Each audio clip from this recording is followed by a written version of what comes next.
Salve, irmão, na paz do Senhor Jesus, amém? Para mim é um motivo de alegria estar aqui reunido com os irmãos. Aproveitando que os irmãos estão em pé, vamos ler o versículo, né, sobre o tema dessa noite, em Salmos 46, versículo 1. Seria bom se pudermos ler todos juntos, né, esse versículo. Não sei se pode colocar aqui na tela, irmãos. Glória a Deus. Salmos 46, versículo 1.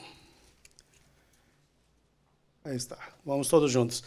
Deus é o nosso refúgio e fortaleza, socorro bem presente na angústia. Amém? Glória a Deus. Irmãos, podem tomar assento. Quero agradecer primeiramente a Deus por essa oportunidade, ao pastor, à diretoria, por confiar o púlpito, não, para a minha pessoa. Vamos pedir a Deus que fale conosco nessa noite, e eu sei que vai ser de bênção. Estava lendo o material. Na verdade, se a gente só ler o folheto e ir embora para casa, já está alimentado, porque está bastante rico de informação. Estava vendo algumas palavras que tocam muito na gente, né? Por exemplo, a palavra refúgio é uma palavra que ela toca profundo, igual que a palavra gratidão. Há várias palavras que ela sozinha ela já te expressa muito sentimento, expressa muito o amor de Deus. E a palavra refúgio não é diferente. E alegro que o título da mensagem é Um Lugar de Refúgio. Quantas vezes nós estamos precisando realmente encontrar esse lugar de refúgio? Nós cristãos, nós já encontramos. Nós, através de vários serviços que a igreja faz, um deles a família cristã, é apresentar esse lugar de refúgio àqueles que ainda não conhecem, né? Cada vez que passa por uma dificuldade, entra em pranto, em desespero, porque não tem a menor ideia como vai resolver. Amém? Glória a Deus. Então, vamos dar seguimento aqui. A introdução. Que diz assim: nesse exato momento, o mundo está em suspense. Grande suspense por causa da guerra na Rússia com a Ucrânia, pela iminência de uma terceira guerra mundial, com proporções que o mundo nunca viu, que seria uma guerra atômica. As pessoas estão fugindo com seus familiares e nos quebranta o coração ver famílias com crianças pequenas fugindo, deixando tudo para trás e avançando, não sabe para onde.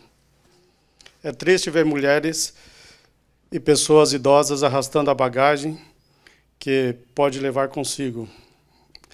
É uma difícil etapa nas suas vidas. Eles vão em busca de um lugar de refúgio. Refúgio, novamente. É uma palavra que diz tudo somente, né? Irmãos, muitos de nós aqui que viemos do Brasil, viemos em diferentes situações, em diferentes condições. Há pessoas que veio e pode voltar aqui quiser. Há pessoas que vieram e não podem voltar porque não poderiam entrar novamente. Mas, independentemente da condição que você veio para cá, nós deixamos nossas casas, nossas famílias, nossos parentes, deixamos muitas coisas no Brasil e viemos para cá. Mas a gente tem no nosso coração dizendo assim, primeiramente com a permissão de Deus, se eu quiser voltar agora, terminando o culto, eu pego as coisas e volto. O Brasil está de portas abertas para receber nós de volta. E quando nós falamos dos irmãos que estão passando por esse momento agora, não é o caso deles. Muitos deles deixaram tudo para trás, saíram com a roupa do corpo, com uma malinha, e muitos deles, se voltarem, não vão encontrar nem a casa, quem dirá os familiares.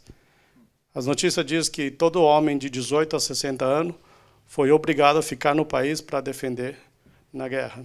Ou seja, somente os jovens, somente os maiores de 60 foram os que saíram do país. Então, todos os pais de família que estavam dentro de 18 e 60 anos ficaram. Imagina a angústia dessas pessoas sabendo se ainda estão vivos. Certamente pela guerra e tudo isso que está acontecendo, certamente muitos já perderam até a comunicação, estão completamente às cegas, sem saber o que está acontecendo com seus entes queridos. Mas nós, como eu falei, nós que viemos do Brasil, não estamos nessa situação. Então, é um motivo de agradecer a Deus. Seguindo aqui, aí diz, você talvez sabia o que significa apenas um desejo, desejar um lugar onde você possa chorar a sós, ou talvez ter alguém que possa apenas lhe ouvir. O Senhor Jesus passou um momento assim, e a Bíblia registra a agonia dele no jardim do Getsemane, onde ele chamou 3 dos seus amigos para acompanharem, mas eles não entendiam o sofrimento que ele tinha na sua alma. Sua alma estava angustiada, uma angústia de morte. Nessas horas parece que até os amigos não nos entendem, né? Essa passagem está lá em Mateus 26, 36, quando Jesus estava ali no Getsemane. E às vezes a gente fala assim, a gente passa por uma situação, fala assim, só Deus e eu sabem. E às vezes essa pessoa que falou isso, ela tem muitos amigos. Mas tem coisa que só Deus e eu sabem. E assim nós temos que confiar no Senhor, né? Continuando, diz assim, você já deve ter um Getsemane na sua vida. Com certeza, né? Cada um de nós sempre temos algum momento assim que só Deus, né? Já passou uma noite em claro, com vontade de que a terra se abrisse debaixo de você? Eu já.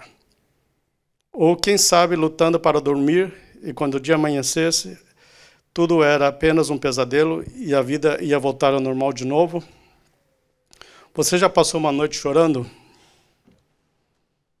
Tem uma historinha que conta de um irmão, que ele estava numa noite fria, chovendo, escuro, num ponto de ônibus, e dizia, Senhor, se o Senhor mandar o ônibus agora, eu prometo que eu vou ser fiel a Ti. Ele não terminou de orar e o ônibus passou. Ele falou, Senhor, esquece, porque o ônibus já passou.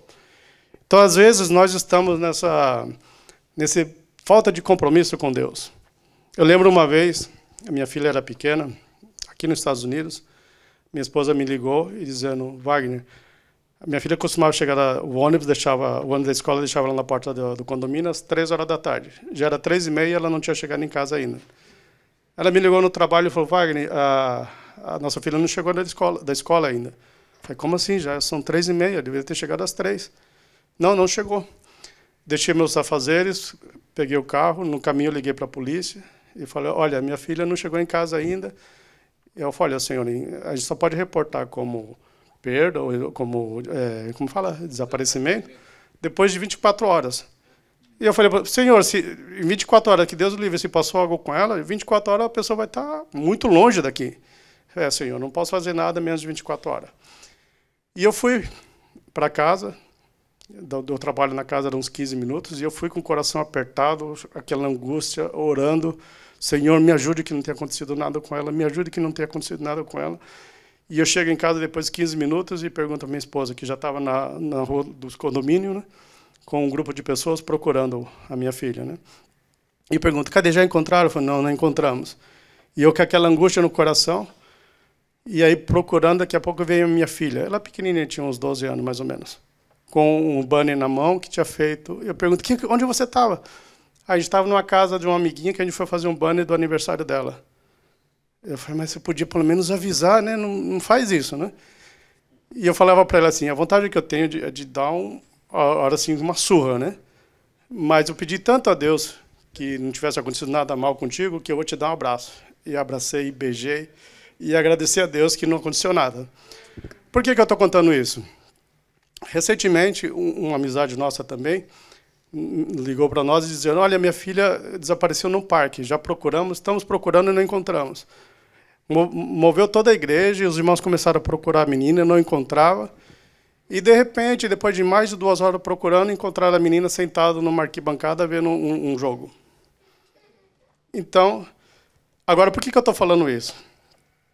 Nós, quando oramos a Deus, eu falava para minha esposa, eu creio que o dia que eu orei a Deus e pedi que Ele mudasse aquela situação que a minha filha tinha desaparecido, é como você pegar um filme, voltar ele para trás, mudar a história e colocar play outra vez. No meu coração, eu tenho entendido que tudo que eu estava pensando de mal tinha acontecido. Ela tinha sido sequestrada, algo ruim aconteceu. Mas por causa da oração, Deus ele mudou a situação. O mesmo quando aconteceu quando essa menina tinha desaparecido no parque. Depois de 2 horas procurando, ninguém encontrava e, de repente, estava ela sentada na arquibancada.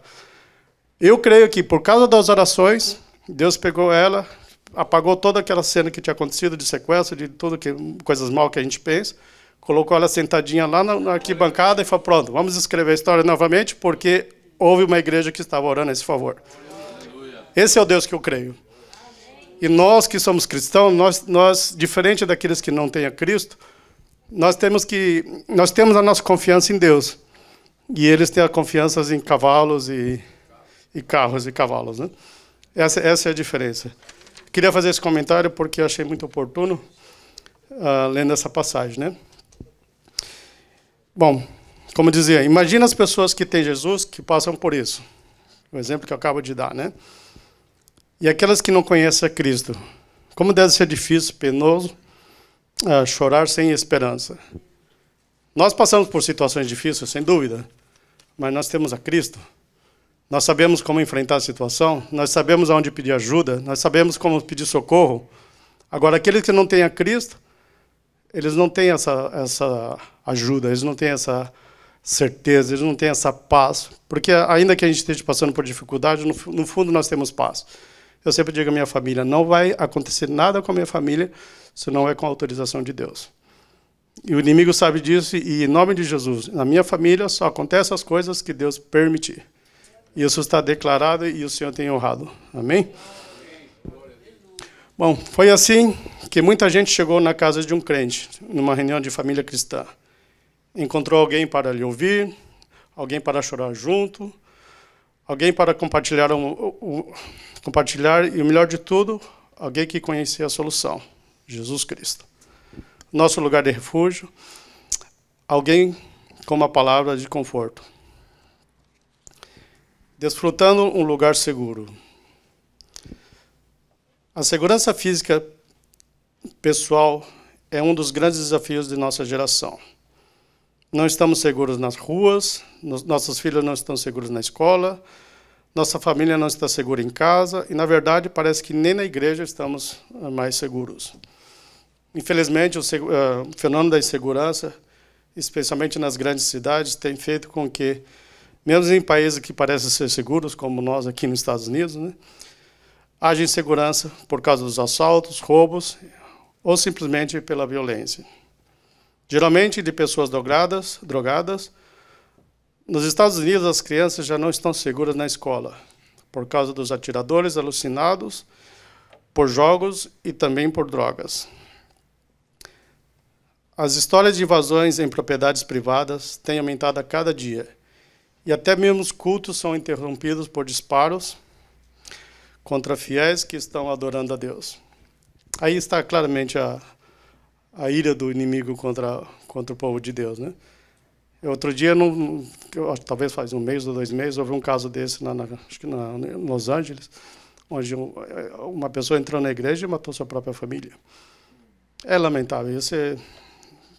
O inimigo ele não descansa, né? A gente ainda descansa pelo menos 6 horas por dia, mas o inimigo não descansa, ele trabalha 24 horas. É incrível como o inimigo da nossa alma está atacando o ser humano em todas as frentes. Não somente física, mas emocional, mental, psicológica e especialmente espiritual. Irmãos, se nós formos agora, se os irmãos fizerem um plano de viajar para o norte do país, os irmãos vão ver na notícia, vai conversar com alguém, eles vão dizer, olha, traz blusa de frio, porque aqui está frio. Se os irmãos decidirem ir de carro, alguém vai falar, olha, pega algumas galhetas, uns biscoitos para comer no caminho, umas garrafinhas de água, porque vai dar sede, a distância é longa.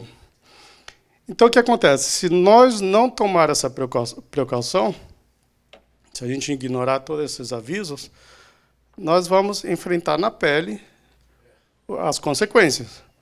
Vamos passar fome na estrada, não vai ter uma área de descanso para comprar alguma coisa, vamos passar frio quando chegar lá. Então, a gente tem que estar atento a esses avisos e tomar nossas precauções. Quando a gente fala na vida cristã, não é diferente.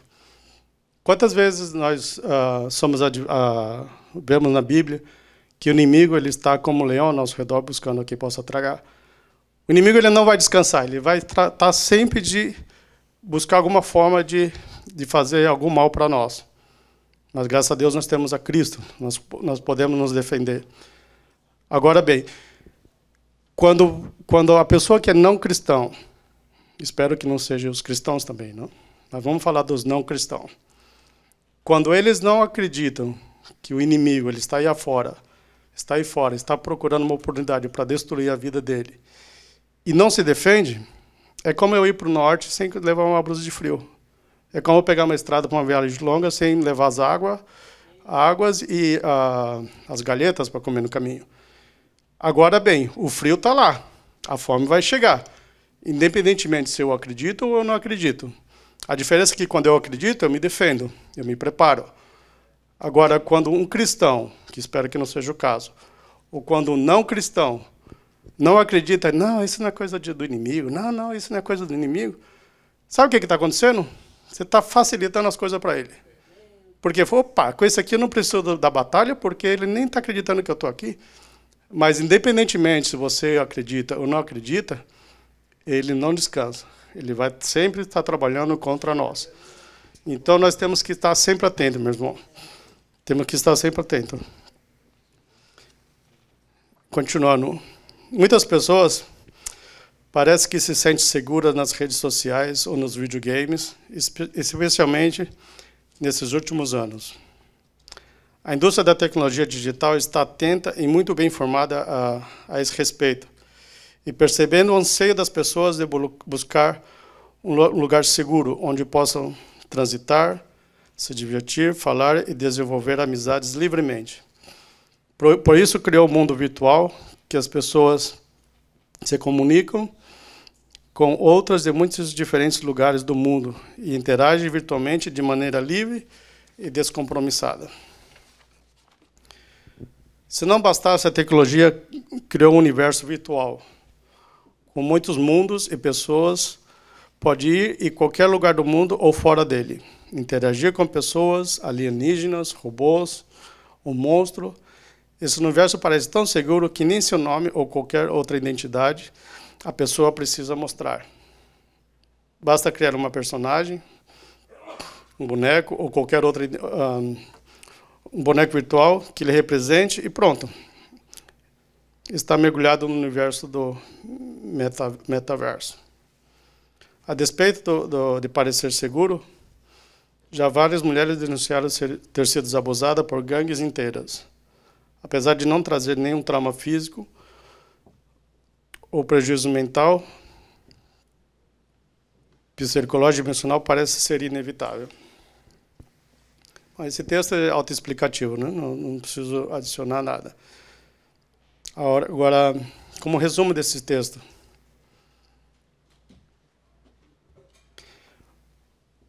e sabe como se resume esse texto? O inimigo está buscando de ocupar nossa mente, nosso tempo para distanciar de Deus. E a cada vez mais que nós se tornemos mais materialistas. E cuidado que não nos tornemos progressistas. A tecnologia é muito boa, ela pode ser usada na obra de Deus. Mas, infelizmente, é uma porcentagem tão pequena que a gente usa isso a favor da obra de Deus, que o inimigo, eu acho que ele está tomando vantagem nessa área, porque ele está tirando mais proveito. A tecnologia ela é para todos. Para todos. Para nós que estamos aqui dentro, para os que estão lá fora. Pode ser usado para o bem, pode ser usado para o mal. Isso tudo depende de quem está usando.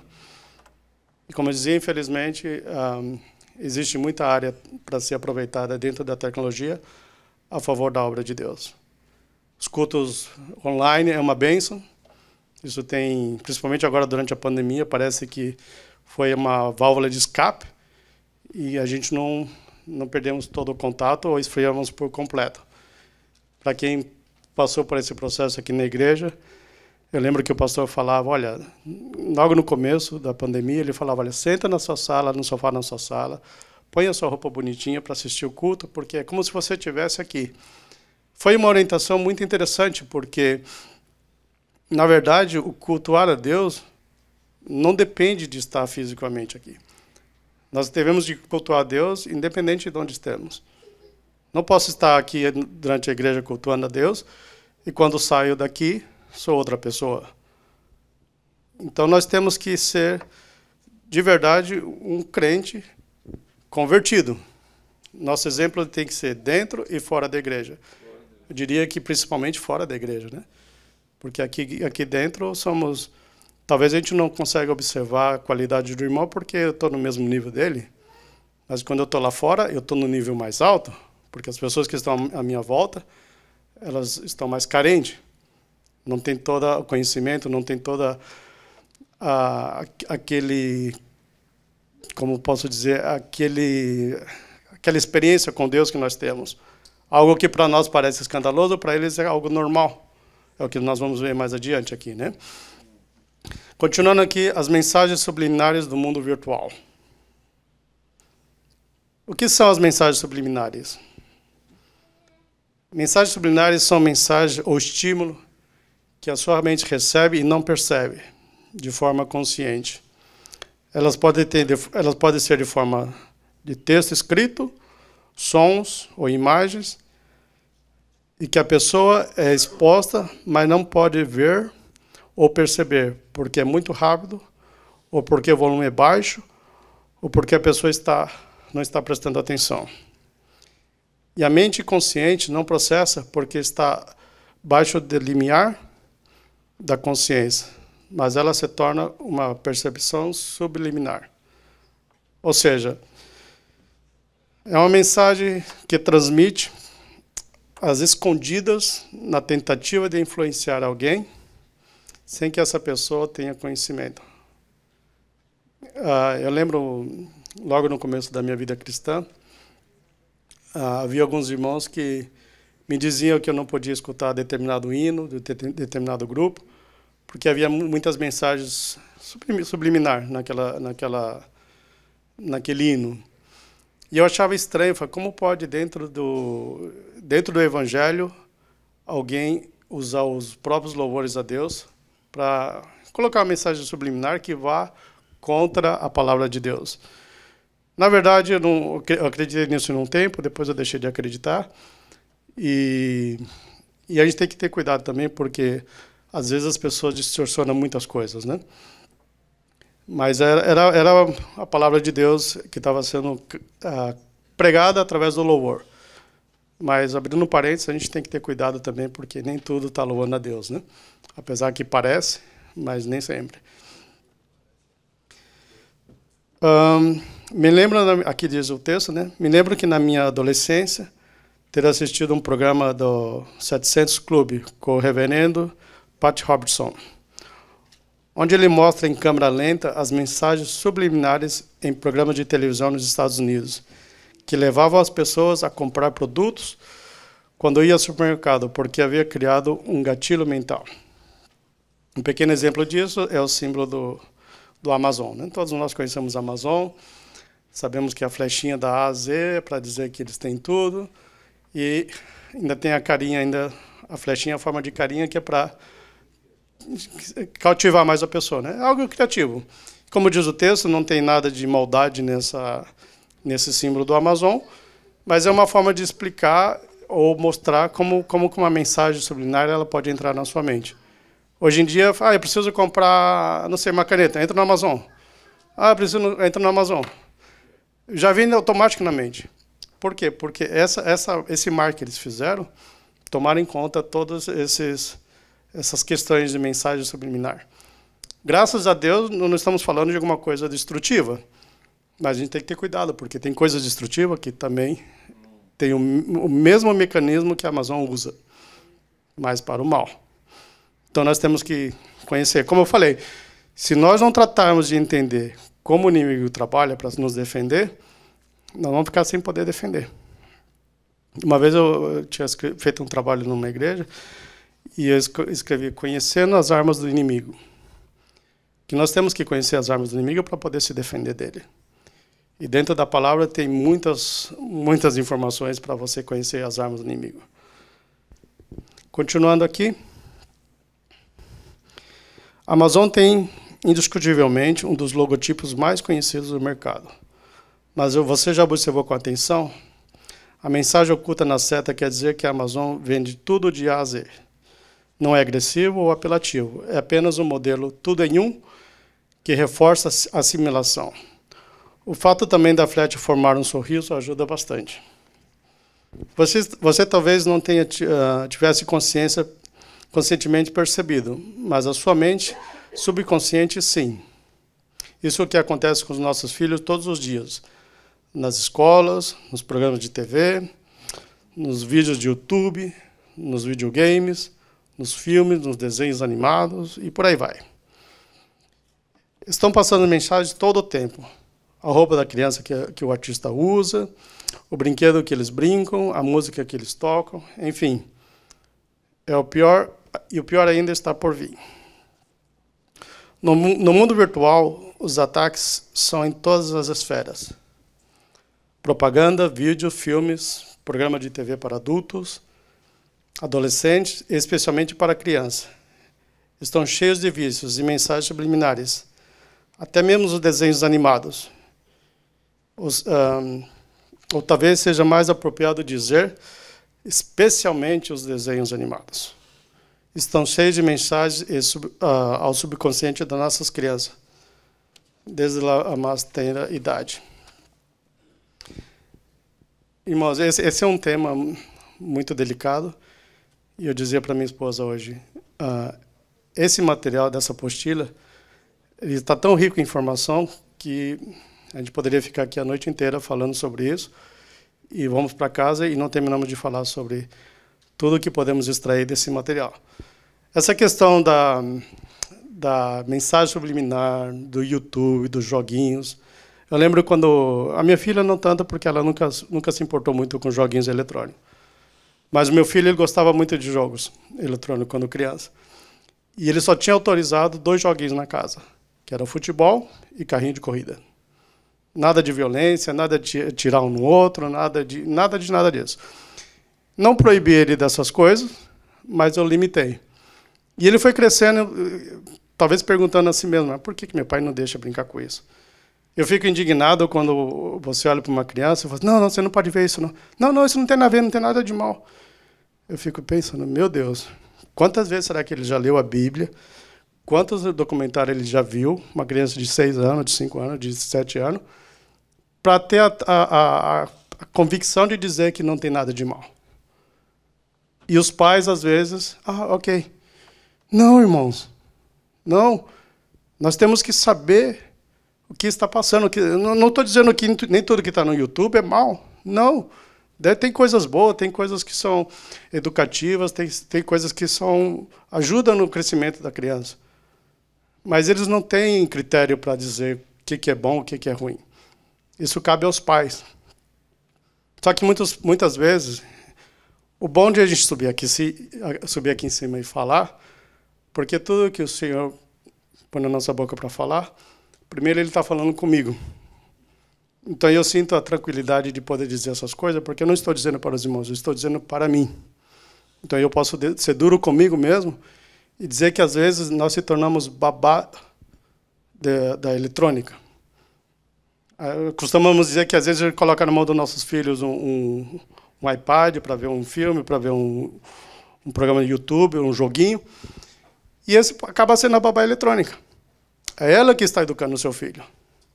Amanhã você não pode cobrar porque o seu filho tem mal qualificação. Deus o livre, porque ele apareceu na notícia porque ele entrou numa igreja e matou um monte de gente. Deus o livre, porque ele cometeu algo bárbaro. Por quê? Porque a gente, às vezes, está deixando na mão de uma babá eletrônica. E pior ainda, às vezes nós estamos sendo dirigidos por uma babá eletrônica. Quantas vezes nós estamos dedicando tempo ali no YouTube ou no filme, em lugar de usar esse tempo para educar o seu filho, para que ele cresça uma melhor pessoa, para que ele faça uma diferença na sociedade. Não, deixa ele usar droga, depois ele vai se dar conta que foi a pior decisão que ele fez. Espero que sim. E se não? E se não? Não, deixa ele ver esses filmes, depois é ele que vai tomar bomba na escola. Espero que sim. E se não? Esses são o futuro presidente dos Estados Unidos? Esses são os senadores que vai representar a nossa família? É uma responsabilidade muito grande que nós temos na nossa mão de educar nossos filhos. A família cristã, que é o tema aqui, é um bom lugar. Nós vamos ler mais adiante, onde o pastor fala que talvez você não tenha tanta liberdade, ou falta de tempo, ou falta de acesso às pessoas que são mais sábias na palavra, para vir e compartilhar, olha, eu estou passando por esse problema na minha casa com meu filho, com a minha filha. Ou eu estou passando esse problema, ou meu esposo, a minha esposa. E na família cristã, você pode ter essa intimidade. Você tem mais acesso para fazer esse comentário. E escolher as pessoas certas, porque às vezes nem tudo a gente pode falar para qualquer pessoa, né? Às vezes aqui, se eu me acerco ao pastor, pastor, olha, está passando isso. Está alguém do lado ali escutando e já vai... Talvez não é o lugar apropriado para chegar, pastor, vamos ter que conversar no particular. E na família cristã você tem essa oportunidade, isso ajuda bastante. Glória a Deus. Continuando aqui, né? As mensagens geralmente são que seus filhos podem escolher outro gênero, apenas mostrando que escolher outro gênero eles são muito desagradáveis, mostrando pessoas que escolheram outro gênero e são muito agradáveis. Que os seus filhos podem usar drogas, que eles podem beijar na boca e fazer sexo na adolescência, porque isso é que mostra nos filmes. Eventualmente, ensinam nas escolas como se fosse prevenção, de maneira que parece absolutamente normal. Sem contar os canais de vídeos rápidos que estão cheios de pedofilia, pornografia e excitação sexual. Como eu falei, irmãos,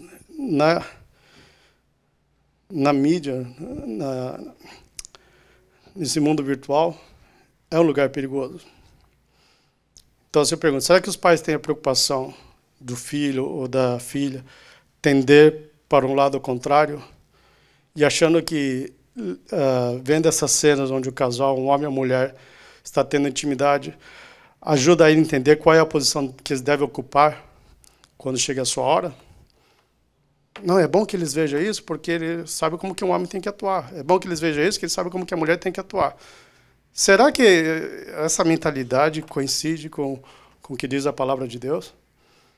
Será que essa mentalidade coincide com o propósito por que essas coisas foram colocadas na mídia?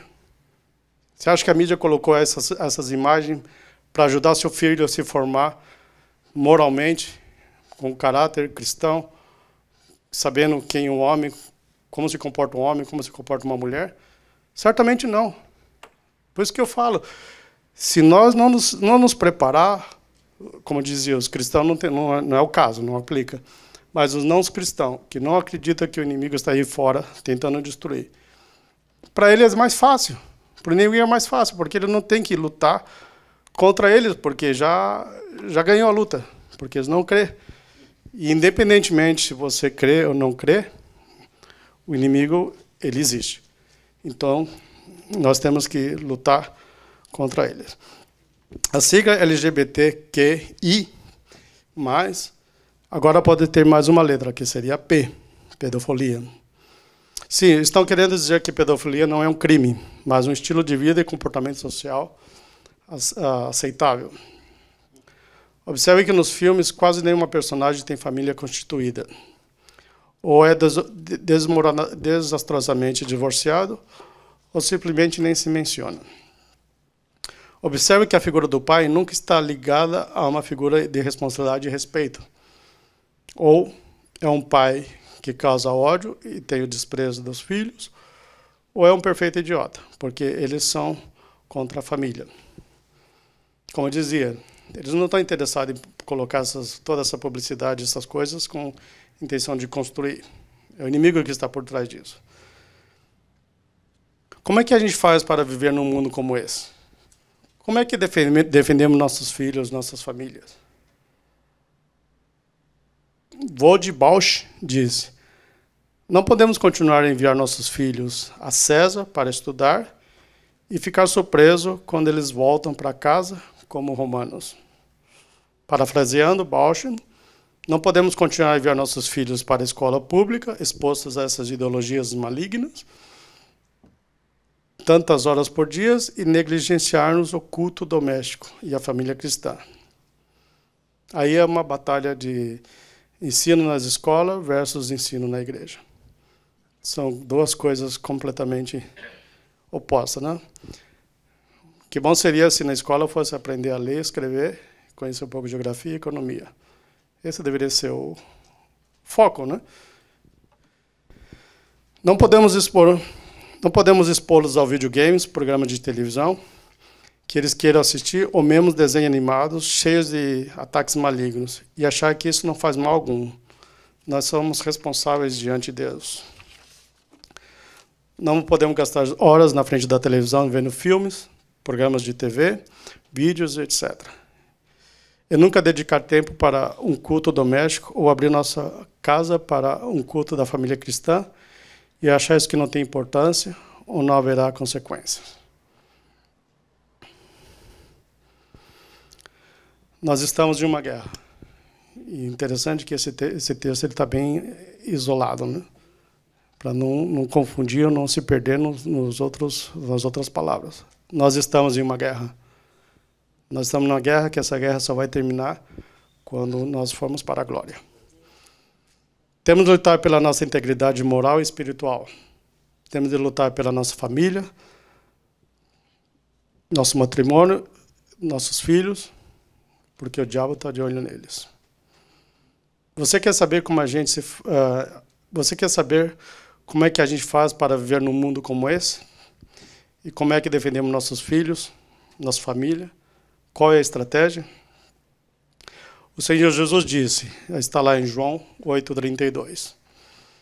E conhecereis a verdade, e a verdade vos libertará. Um texto curtinho, mas com um poder imenso. Glória a Deus que a palavra de Deus nos livra da prisão oculta. Subliminar, a palavra de Deus desfaz sofismas.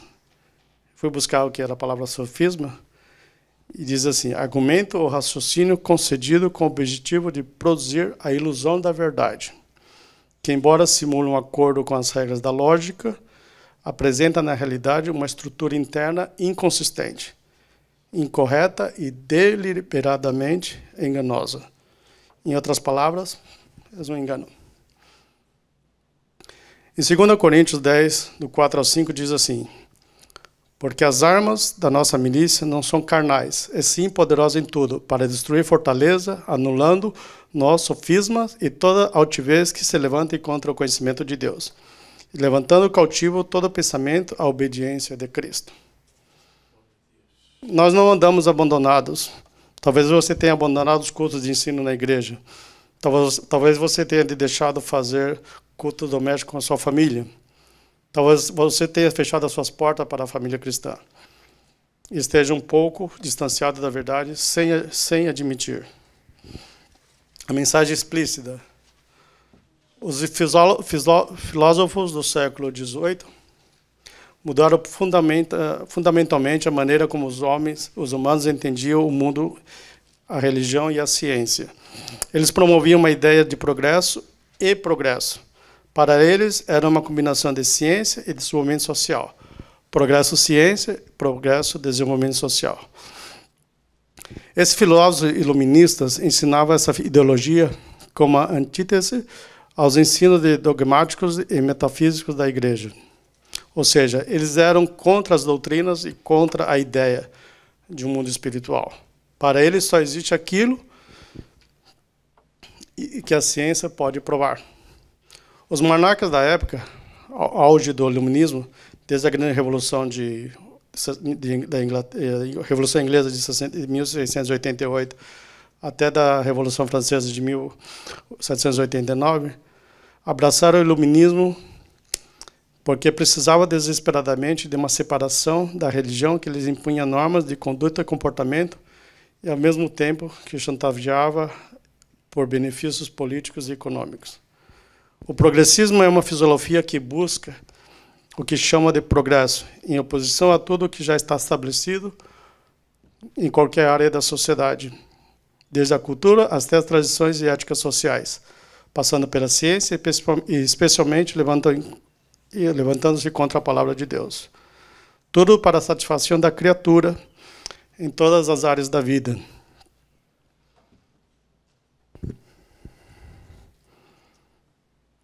Tudo o que eles desejam é buscar ou fazer sem a preocupação de ser apropriado ou não. Muitos padrões sociais, éticos e especialmente morais estão sendo intencionalmente bombardeados, de maneira descarada, naquilo que antes, apenas mencionado, seria vergonhoso. Estamos vendo que o progressismo é algo que vai realmente contra a palavra de Deus, né? A mensagem do progressismo hoje é explícita e desavergonhada. Prega uma sociedade incestuosa, onde seja comum pais e filhas, mães e filhos terem relações íntimas, como se isso fosse normal. Ainda mais uma sociedade pedófila, homoafetiva, zoofílica, que busca apenas prazer e nunca sente amor numa relação íntima.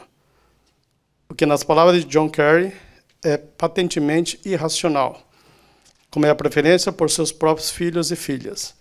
O aborto genocida é perfeitamente aceito para eles. Dizem que é racional. E discutem calmamente sobre o extermínio dos Yahoos, o nome que eles dão para a raça humana. Eles não têm o menor pudor em defender suas ideias absurdas e nojentas, públicas e abertamente. Assim como não poupam críticas, zombarias e desrespeito, além de imposição das suas ideias e, como quiserem, em Sodoma, imposição das suas próprias práticas. Bom, em outras palavras, eles querem fazer que o certo se veja errado e o que é errado se veja certo. Porque são coisas absurdas, não? Nós precisamos de um lugar seguro. E o lugar mais seguro é a presença de Deus na nossa casa. Quando a arca chegou na casa do levita Obed-edom, que está lá em 1 Crônicas 13:13, Deus prosperou a sua casa e a sua família. Leve a arca para a sua casa. Abra sua casa para a arca do Senhor. Abra sua casa para um estudo da palavra de Deus. Traga a bênção e a proteção de Deus para dentro dos seus muros. Nesse tempo de tecnologia digital, a família cristã é imprescindível. Vamos aprender dentro de nossa casa como proteger nossa família com a palavra de Deus. Salmo 91, do 10 ao 12, diz assim: nenhum mal te sucederá, nem praga alguma chegará à tua tenda, porque aos seus anjos dará ordem a teu respeito, para te guardar em todos os teus caminhos. Eles te sustentarão nas tuas mãos, para que não tropeces com teu pé em pedra. Uma atmosfera onde as 3 maiores necessidades dessa geração são supridas, que é o acesso, relacionamento e comunidade. É criada numa reunião da família cristã. Isso faz com que servir ao Senhor Jesus seja menos parecido um evento e mais uma reunião de família de Deus. Nunca imagine que você esteja isento dessas terríveis ameaças e realidades, para que amanhã você não chore a dor do arrependimento. É hora de edificar para poder resistir. Efésios 6:11 diz: resistir de toda a armadura de Deus, para que possais estar firmes contra as astutas ciladas do diabo. Em outras palavras, foi o que falamos ao princípio, né? O diabo está aí, buscando a quem possa tragar. Se a gente crê que ele está lá, nós vamos nos preparar. Que isso faz os cristãos. Os não cristãos não crê, mas ele continua a perseguir. Amém? A família cristã e a pandemia.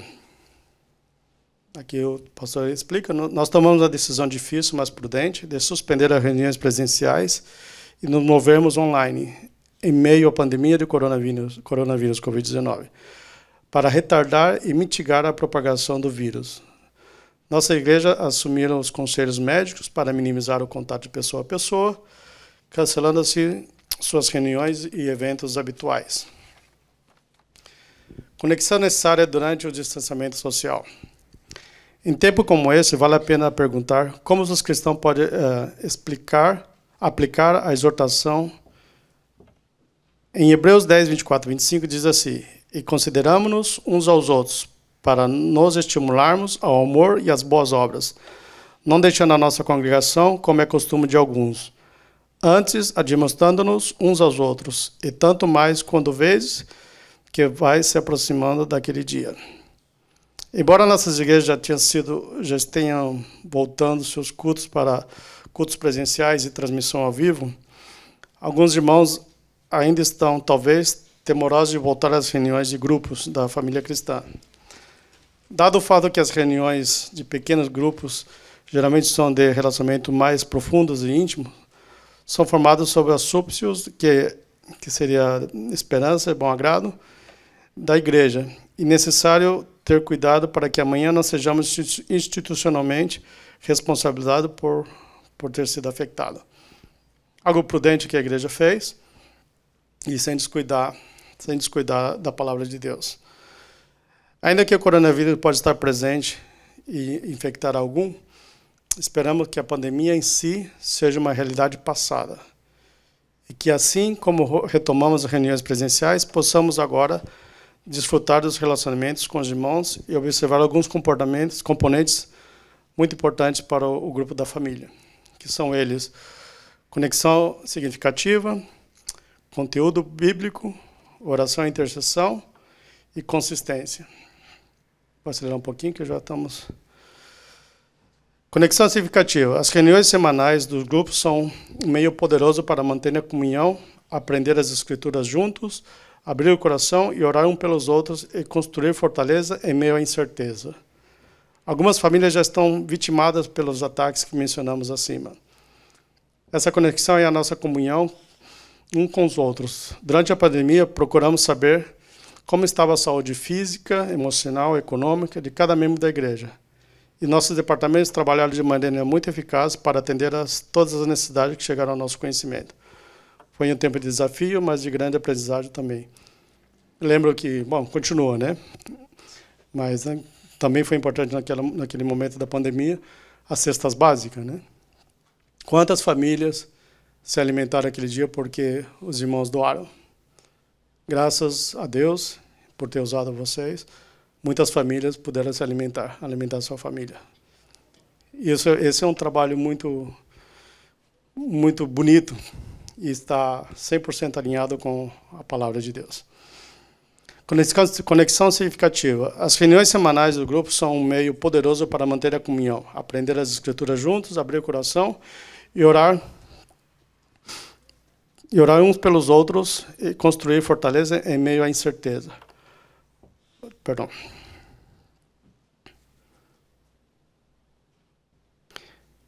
Essa conexão é a nossa comunhão uns com os outros. Durante a pandemia, procuramos saber como estava, já lemos. Então, dizia aqui, foi um tempo de desafio, mas de grande aprendizado também. Isaías 41:6 diz assim: um ao outro ajudou e seu companheiro disse: esforça-te. Até mesmo algumas famílias que tiveram que aprender a conviver de novo descobriram na pandemia que estavam distantes uns dos outros, que já não mais tinham conexão, não sabiam conversar e rir juntos, e perceberam como é importante deixar o celular à parte e desfrutar mais das simples refeições com as pessoas que você ama. Mas aprenderam a estar juntos, a conversar, a rir, a orar e a chorar juntos, fortalecendo os laços de família. Salmo 128:3 diz assim: a tua mulher será como a videira frutífera ao lado da tua casa, e os teus filhos como plantas de oliveira à roda da tua mesa. Eu lembro que durante a pandemia, com essa iniciativa do meu filho Isaac, começamos a fazer cultos em casa. E aí a gente turnava, às vezes era na minha casa, às vezes na casa do meu genro, às vezes era na casa da minha sobrinha, e fomos turnando. E com toda a liturgia de um culto. E foi um momento de bênção. Ou seja, nós não ficamos parados 100%. E graças a Deus superamos essa etapa. Conteúdo bíblico. As lições da família cristã são preparadas para que as pessoas aprendam mesmo a respeito de Jesus. Os estudos começam desde o livro de Gênesis até o Apocalipse. Cada lição tem uma passagem bíblica onde a pessoa do Senhor Jesus Cristo é revelada. Em 3 anos, nós estudamos toda a Bíblia e descobrimos como o Senhor Jesus está em cada livro. Para alguém, Pode não parecer importante, mas é alimentar a alma com a consistência da palavra de Deus. Sua Bíblia, por si mesma, já prega. Imagina os estudos preparados e explicados. Salmo 119:11 diz assim: escondi a tua palavra no meu coração, para não pecar contra ti. Nunca despreze a palavra de Deus. Não perca as reuniões da família cristã. É muito importante ser espiritualmente saudável. Oração e intercessão. Tiago 5,16 diz: confessai os vossos culpas uns aos outros e orai uns pelos outros, para que sarais. E a oração feita por um justo pode muitos em seus efeitos. A oração da intercessão agrada a Deus, porque você está esquecendo dos seus problemas e está lembrando de alguém. Mas é muito, muito bom quando podemos contar com alguém que ore também por nós. A Bíblia diz que a oração de apenas um justo pode muito em seus resultados. Consistência.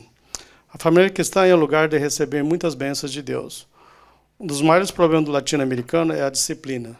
Os americanos são mais disciplinados que nós e os asiáticos, ainda mais os americanos. Será que não podemos aprender um pouco com eles? Muitos começam bem na família cristã, mas desistem. Desistem logo. O sábio diz, Eclesiastes 11:6, pela manhã semeia a tua semente, e à tarde não retires a tua mão, porque tu não sabes qual prosperará, se esta, se aquela, ou se ambas igualmente serão boas. Não pare, continue. Você não sabe se a resposta que você está pedindo a Deus será nessa reunião ou na próxima. Insista, persista e não desista. Uma das mais lindas parábolas do Senhor Jesus é do amigo importuno que chegou de madrugada na casa do vizinho e pede pão porque chegou a visita na casa dele e não tinha coisa alguma para colocar diante deles. Isso era uma vergonha sem tamanho para as pessoas daquela região naquele tempo. Pense consigo, não é vergonhoso para nós também demorar tanto para receber uma bênção de Deus porque não somos consistentes? Deus está com a bênção na mão, mas às vezes a gente vacila, né? Então nós temos que ser mais consistentes.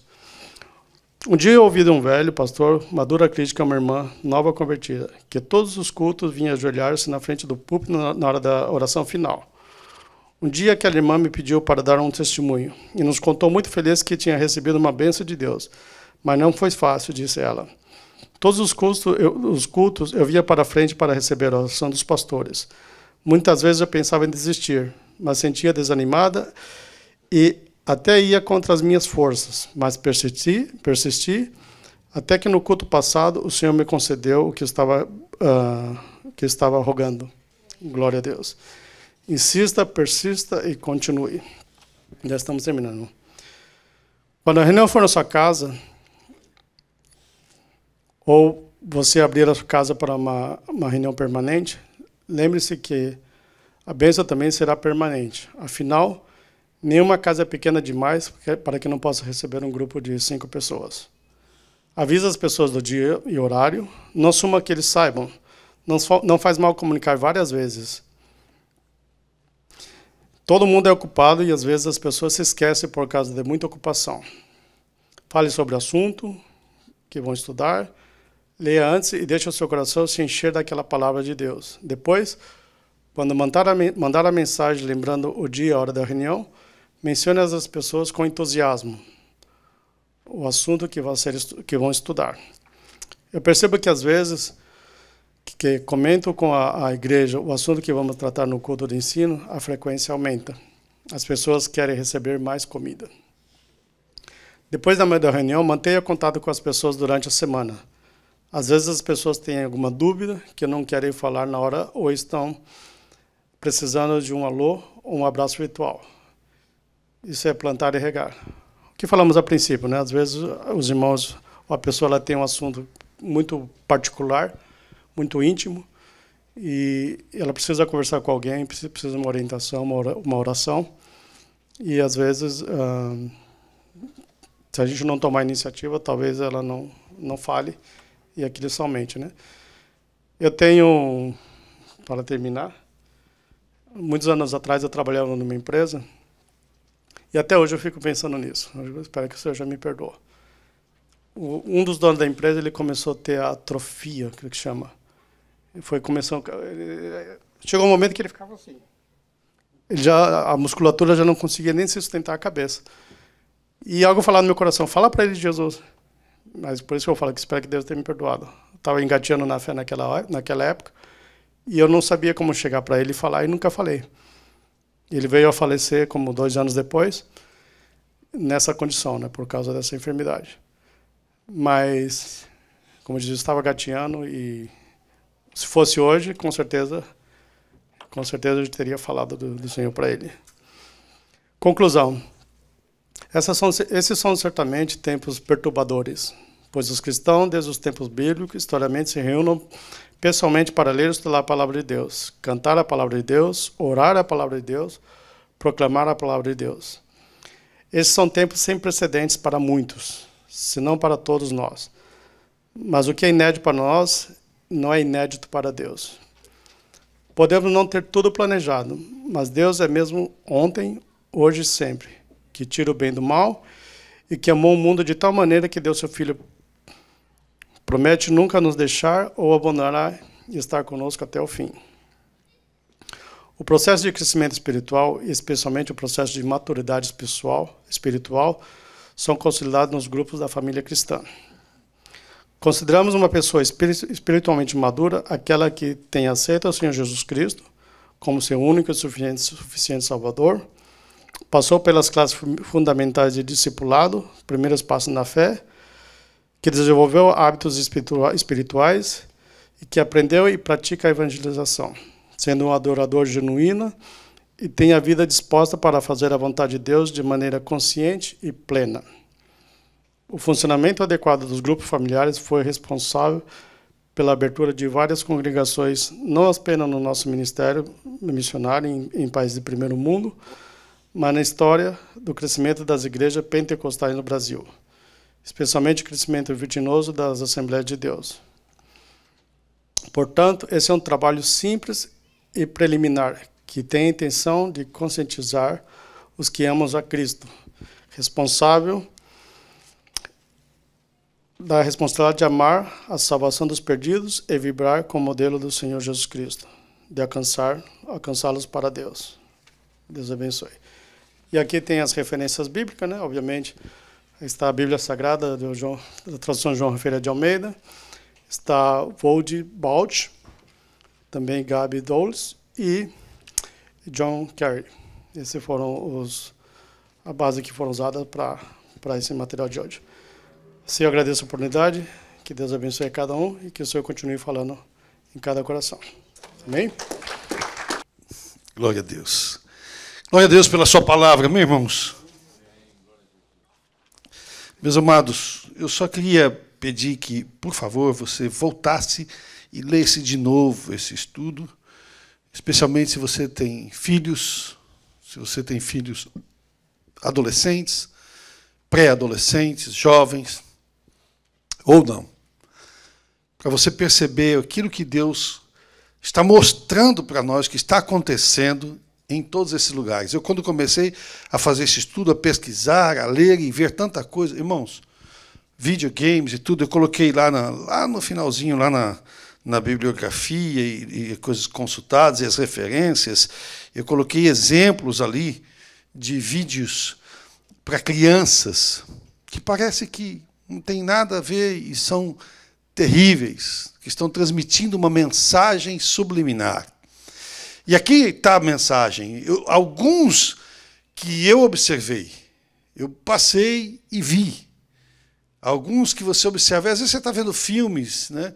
Algumas coisas assim. Ontem mesmo eu estava vendo um seriado lá, enquanto a gente comia, e eles estavam fazendo apologia da maconha, com pessoas importantes e tal, e ele estava num momento lá de frustração e tal, e aí foi lá e fumou um baseado. Foi lá e mandou um cigarrinho de maconha. E tudo bem, sabe? Tipo assim, aquilo ali é como se, do jeito que eles colocaram, é como se aquilo fosse uma coisa aceitável.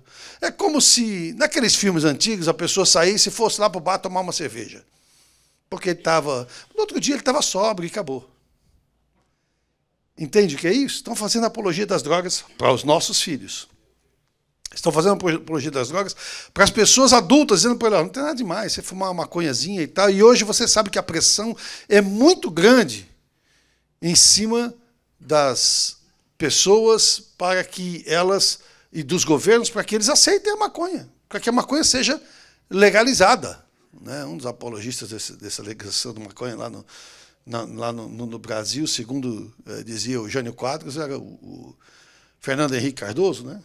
O Jânio Quadros dizia, minha senhora, este maconheiro vai colocar maconha na merenda das suas crianças. Quando ele era candidato a prefeito, né? Ele estava falando da escola municipal. Então isso, irmãos, e sem contar as outras coisas, é claro. Achar que adultério é normal, que todas essas coisas apresentam como se sejam coisas absolutamente normais. Então como é que a gente faz? Você não pode ver nada, você não pode, tudo que tem contaminação, tem coisa. Como é que você faz? Especialmente para as crianças. Se você vai ver um Toy Story, se você vai ver um Gabby's Dollhouse, como a minha netinha estava vendo esses dias, esse aqui é o que a mamãe deixa ver e tal. De repente a Gabi vira de costas, eles estão dançando, a Gabi vira de costas para a câmera e faz uma dança absolutamente sensual. O que ela está ensinando? A criança a fazer aquilo ali. Uma criança de 4, 5, 6 anos de idade. Aquilo, ela chupa, porque a criança tem a capacidade de...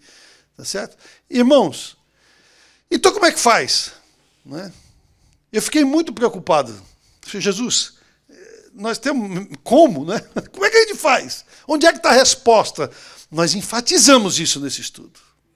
A resposta está... Carrega o coração das suas crianças com a palavra de Deus. Passei bom pedaço da tarde de hoje reunido com o pastor Cássio, nos trazendo um relatório de uma viagem que ele fez na semana passada para participar de uma conferência de escolas cristãs. E é super interessante notar que essas escolas estão preocupadas em dar alguns ensinos básicos, especialmente de caráter, às crianças até a 6ª série. Ou seja, desde o kindergarten até a 6ª série. Eles não estão preocupados em trazer esses ensinos para a criança quando já é adolescente ou quando já é jovem. Não, o negócio é semear ali, até a 6ª série, em perfeita consonância com a palavra de Deus. Ensina a criança no caminho que deve andar. E depois de grande, ela não vai se esquecer dele. Não quer dizer que depois você não tem que ensinar mais. É claro que você tem que continuar ensinando e aprendendo. Mas nós temos que carregar o coração dos nossos filhos e a nossa casa da bênção de Deus. Traz a arca para dentro da sua casa. Convide um grupo da família cristã para a sua casa. Abra a sua casa para um grupo da família cristã. O diabo não está dormindo, nós estamos nos últimos momentos da igreja na terra. Ele vai arrebanhar todos os que ele puder. Todos, de todas as maneiras possíveis. A única maneira de escapar, palavra de Deus, no nosso coração. Guardei a tua palavra no meu coração, para eu não pecar contra ti. Se a palavra de Deus está lá, eles não vão pecar contra o Senhor, em nome de Jesus. Amém? Faça, irmão, isso não é você ouvir falar, uau, é verdade. Não, não, não. Essa palavra de Deus para você essa noite é para você agir. É para você fazer. Deus está lhe falando, Deus está lhe avisando. Amanhã não chore. Quantas pessoas dizem, não, meu filho não quer ir, tudo bem. Ai, tadinho. Não é fácil, pastor. A quantidade de lição que ele traz para casa, olha, é uma coisa incrível. E depois ele ainda ir para a igreja. Meu irmão, come on. Acorda. Cansado de quê, rapaz? Traz essas crianças para a casa do Senhor, traz para a igreja. Pai de adolescente, esses meninos querem viver na igreja, todo dia tem coisa na igreja, todo dia tem coisa na igreja. É melhor eles estarem aqui do que estar na balada. É melhor estar aqui do que estar vendo pornografia na internet em casa, trancado no quarto. É melhor estar aqui do que estar num videogame vicioso. Vicioso em todos os sentidos, com o vício do desvirtuamento, daquilo que nós falamos aqui, dos sofismas, que está na palavra de Deus, não é? É muito melhor ele estar aqui na casa do Senhor. Esses meninos ficam aqui tudo correndo para cima e para baixo, fazendo bagunça. Não quisera que tivesse o triplo de menino aqui. Eu já tinha pedido licença ao presbítero Wagner domingo, eu falei para ele, olha, quando o irmão estiver ministrando, eu vou precisar dar uma saída e lá no ensaio dar uma palavra para os jovens que estão ensaiando o drama da Páscoa. Estava ali com eles um grupo lindo, maravilhoso dos nossos jovens ali, trabalhando para fazer a obra de Deus. Super lindo, super legal. Aí você falou, mas que tivesse o triplo de jovens ali, irmãos, de adolescentes. Mas eu fico fazendo bagunça na igreja. É melhor fazer bagunça aqui, porque é sadia a bagunça deles. Mas fica sujando as paredes, a gente limpa. Não, mas fica riscando, a gente pinta. Não tem problema. Eles podem bagunçar. Não fala isso para eles. Eles podem bagunçar tudo aqui, contanto que a alma deles esteja em dia. Não tem problema. Nós fomos criados assim. Glória ao nome de Jesus. Meu pai e minha mãe, eu sou de uma família pobre. Nós morávamos num bairro simples. E na rua não tinha gente boa. Meus pais nunca deixaram a gente brincar na rua. Minha mãe dizia, vocês podem quebrar tudo dentro de casa. Na rua, não. Da porta para fora, não. Nunca tivemos colegas na rua. Era sempre as nossas amizades, eram os nossos irmãos dentro de casa. Sempre. E ali nós ficávamos, com aquilo que nós tínhamos para brincar e o que era. Mas, sempre dentro da nossa casa. Deixe seus filhos aqui. Os comunistas, quando assumiram a Rússia, disseram, deem-nos os vossos filhos até 12 anos de idade, e nós vamos devolver para vocês perfeitos comunistas. No way, José. O faraó do Egito queria ficar com as crianças. Deixa as crianças aqui com a gente. Deixa aqui, vão lá vocês vão servir a Deus no deserto? Tá, então vão lá, deixa as crianças aqui com a gente, olha para mim. O diabo está de olho nos seus filhos. O diabo está de olho nos nossos filhos. Só que tem uma coisa, a autoridade espiritual da sua casa é você, irmão. Repreenda o diabo em nome de Jesus. Encha a sua casa da glória de Deus. Traga a arca do Senhor. Os seus filhos vão ficar firmes em nome de Jesus. Eles não vão se desviar em nome de Jesus. Eles vão voltar em nome de Jesus. Pode até dar uma passeadinha ali no pátio do inferno, mas a sua oração, o seu jejum e aquilo que foi plantado no coração deles quando crianças ainda, vai permanecer. E eles vão servir a Deus por toda a sua vida, no nome do Senhor Jesus Cristo. Glória a Deus. Desculpe, essa palavra é muito importante. Essa palavra é muito importante para os nossos dias. Você viu o metaverso aí? Você viu essas coisas que estão acontecendo? Isso aí, irmãos, é uma coisa incrível. Estou querendo já abrir uma congregação lá no metaverso.